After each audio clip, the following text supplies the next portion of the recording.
ಆತ್ಮೀಯ ರೈತ ಬಾಂಧವರೇ ನಮಸ್ಕಾರ. ನಾನು ನಿಮ್ಮ ಗೌರೀಶ್ ಮಾತಾಡ್ತಾ ಇದ್ದೀನಿ. ಇವತ್ತು ಪ್ರಧಾನ ಮಂತ್ರಿ ಕಿಸಾನ್ ಸಮ್ಮಾನ್ ಯೋಜನೆಗೆ ಸಂಬಂಧಪಟ್ಟಂತೆ ಒಂದಷ್ಟು ಮಾಹಿತಿಯನ್ನ ನಿಮ್ಗೆ ತಿಳಿಸ್ಕೊಡುವಂತ ಒಂದು ಪ್ರಯತ್ನವನ್ನ ಮಾಡ್ತಾ ಇದ್ದೀನಿ. ಅದಕ್ಕೂ ಮುಂಚೆ ನೀವೇನಾದ್ರೂ ಗೌರೀಶ್ ಗೌಡ ಫಾರ್ಮಿಂಗ್ ಯೂಟ್ಯೂಬ್ ಚಾನಲ್‌ನ ಸಬ್ಸ್ಕ್ರೈಬ್ ಮಾಡ್ಕೊಂಡಿಲ್ಲ ಅಂದ್ರೆ ದಯವಿಟ್ಟು ಫಾರ್ಮಿಂಗ್ ಚಾನಲ್‌ನ ಸಬ್ಸ್ಕ್ರೈಬ್ ಮಾಡ್ಕೊಂಡು ಸಪೋರ್ಟ್ ಮಾಡಿ. ಈ ವಿಡಿಯೋಗೆ ಒಂದು ಲೈಕ್ ಮಾಡಿ. ಸೊ ಸ್ನೇಹಿತರೆ, ಪ್ರಧಾನ ಮಂತ್ರಿ ಕಿಸಾನ್ ಸಮ್ಮಾನ್ ಯೋಜನೆಗೆ ಸಂಬಂಧಪಟ್ಟಂತೆ 17ನೇ ಕಂತು ಈಗಾಗಲೇ ಬಂದಿರತಕ್ಕಂಥದ್ದು. ಇನ್ನು ನೆಕ್ಸ್ಟ್ ನವೆಂಬರ್, ಡಿಸೆಂಬರ್ ಹೊತ್ತಿಗೆ ನಿಮ್ಗೆ 18ನೇ ಕಂತಿನ ಹಣ ಜಮಾವಣೆ ಆಗುತ್ತಂತ. ಸೊ ಪ್ರತಿಯೊಬ್ಬರಿಗೂ ಇದು ಗೊತ್ತಿರತಕ್ಕಂಥ ವಿಚಾರ. ಸೊ ಈಗಾಗಲೇ ಸಾಕಷ್ಟು ಜನರಿಗೆ ಒಂದ್ 5-6 ಕಂತು ಬಂದು ಸ್ಟಾಪ್ ಆಗಿರ್ತಕ್ಕಂಥವ್ರು ಇದ್ದಾರೆ. 1-2 ಕಂತು ಬಂದು ಸ್ಟಾಪ್ ಆಗಿರ್ತಕ್ಕಂಥವ್ರು ಇದ್ದಾರೆ. ಸೊ ಟೋಟಲಿ 17 ಕಂತು ಬಂದಿರ್ತಕ್ಕಂಥವ್ರು ಇದ್ದಾರೆ. ಅದ್ರಲ್ಲಿ 10, 12 ಕಂತು ತಗೊಂಡಿರ್ತಕ್ಕಂಥವ್ರು ಇದ್ದಾರೆ. ಕಳೆದ ಒಂದ್ 2-3 ತಿಂಗಳ ಒಂದ್ 2-3 ಕಂತುಗಳಿಂದ ಸ್ಟಾಪ್ ಆಗಿರ್ತಕ್ಕಂಥ ರೈತರು ಇದ್ದಾರೆ. ಸೊ ಕ್ಲಿಯರ್ ಆಗಿ ಹೇಳ್ತೀನಿ, ನಿಮ್ಗೇನು 2-3 ತಿಂಗಳಿಂದ ಬಂದಿಲ್ಲ ಅನ್ನೋ ಒಂದು ರೈತರು ಯಾರಿದ್ದೀರಾ ದಯವಿಟ್ಟು ಕಮೆಂಟ್ ಸೆಕ್ಷನ್ ಅಲ್ಲಿ ಕಮೆಂಟ್ ಮಾಡಿ. ನಿಮ್ಗೆ ಎಷ್ಟು ಕಂತು ಹಣ ಬಂದಿದೆ, ಯಾವ ಕಂತಿಂದ ಆಚೆ ಹಣ ಬಂದಿಲ್ಲ ಅಂತ ಕ್ಲಿಯರ್ ಆಗಿ ಮೆನ್ಷನ್ ಮಾಡಿ. ನಾನು ಆ ಒಂದು ಪ್ರಶ್ನೆಗೆ ಉತ್ತರವನ್ನು ಕೊಡ್ತೇನೆ, ಸೊಲ್ಯೂಷನ್ ಅನ್ನು ಕೊಡ್ತೇನೆ. ಯಾಕಂದ್ರೆ ಇವತ್ತು ಸಾಕಷ್ಟು ಜನ KYC ಅನ್ನ ಯಾರು ಮಾಡಿಸಿಲ್ಲ ಅಂತ ರೈತರಿಗೆ ಪ್ರಧಾನ ಮಂತ್ರಿ ಕಿಸಾನ್ ಸಮ್ಮಾನ್ ಯೋಜನೆಯ 2,000 ರೂಪಾಯಿ ಹಣ ಪ್ರತಿ 4 ತಿಂಗಳು ಏನ್ ಬರ್ತಾ ಇತ್ತು ಅದು ಬರೋದಿಲ್ಲ. ಸೊ KYC ಅನ್ನ ಕಡ್ಡಾಯವಾಗಿ ಮಾಡಿಸ್ಬೇಕಾಗುತ್ತೆ. ನೀವೇನಾದ್ರೂ KYC ಮಾಡಿಸಿಲ್ಲ ಅಂದ್ರೆ ಅಂತವರಿಗೆ ಹಣ ಬರೋದಿಲ್ಲ. ಸೊ ಕಾಲಕ್ಕೆ ನಾವೇನು ಅಪ್ಡೇಟ್ ಆಗ್ತಾ ಇರ್ತೀವಿ, ಸೊ ಅದು ಬಹಳ ಇಂಪಾರ್ಟೆಂಟ್ ಆಗಿರ್ತಕ್ಕಂಥದ್ದು.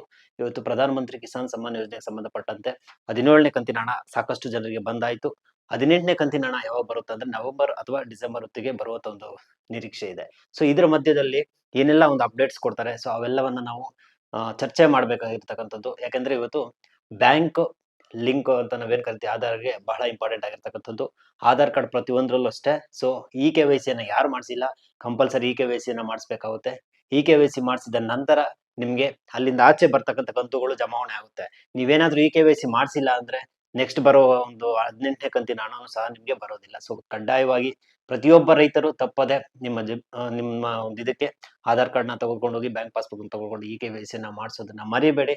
ಸೊ ಆಮೇಲೆ ಇನ್ನೊಂದು, ಯಾರು 2019 ನಂತರ ಪಹಣಿಗಳು ರಿಜಿಸ್ಟ್ರೇಷನ್ ಆಗಿರುತ್ತೋ, ಅಂದ್ರೆ 2019 ನಂತರ ರಿಜಿಸ್ಟ್ರೇಷನ್ ಆಗಿರ್ತಕ್ಕಂಥ ಪಹಣಿಗಳನ್ನ ತಗೊಂಡು ಹೋಗಿ ನೀವು PM ಕಿಸಾನ್ಗೆ ನೀವು ಅರ್ಜಿಯನ್ನ ಸಲ್ಲಿಸಿದ್ರೆ ಅದು ನಿಮ್ಗೆ ಅಕ್ಸೆಪ್ಟ್ ತಗೊಳ್ಳಲ್ಲ. ಕಾರಣ ಇಷ್ಟೇ, ಅಲ್ಲಿ ಇರ್ತಕ್ಕಂಥದ್ದು 2019 ಒಳಗಾಗಿರ್ತಕ್ಕಂಥವ್ರು ಇರಬೇಕು. ಅಥವಾ ಇನ್ ಕೇಸ್ ಏನಾದ್ರು 2019 ನಂತರ ಬಂದಿದ್ರೆ ಅದರಲ್ಲಿ ಪೌತಿ ಖಾತೆ ಆಗಿದ್ರೆ ಮಾತ್ರ ಅಂತವರಿಗೆ ಮಾತ್ರ ಪ್ರಧಾನ ಮಂತ್ರಿ ಕಿಸಾನ್ ಸಮ್ಮಾನ್ ಯೋಜನೆಯ ಒಂದು ಬೆನಿಫಿಟ್ ಸಿಗುತ್ತೆ. ಇನ್ನು ಉಳಿದಂತೆ ಯಾರಿಗೂ ಸಹ ಆ ಒಂದು ಬೆನಿಫಿಟ್ ನಿಮ್ಗೆ ಸಿಗೋದಿಲ್ಲ. ನಾನು ಮತ್ತೊಮ್ಮೆ ಹೇಳ್ತಾ ಇದ್ದೀನಿ, ಪ್ರಧಾನ ಮಂತ್ರಿ ಕಿಸಾನ್ ಸಮ್ಮಾನ್ ಯೋಜನೆಯ 2019 ಒಳಗಡೆ ಏನಾದ್ರು ನೀವು ರಿಜಿಸ್ಟ್ರೇಷನ್ ಅಂದ್ರೆ ಆಸ್ತಿ, ನಿಮ್ಮ ಜಮೀನು ನಿಮ್ಮ ಹೆಸರಲ್ಲಿ ಏನಾದ್ರು ಇದ್ರೆ 2019 ಒಳಗಡೆ ಇದ್ರೆ ನಿಮ್ಗೆ ಖಂಡಿತವಾಗ್ಲೂ ಪ್ರಧಾನ ಮಂತ್ರಿ ಕಿಸಾನ್ ಸಮ್ಮಾನ್ ಯೋಜನೆಗೆ ನೀವು ಅರ್ಹರಾಗಿರ್ತೀರಿ.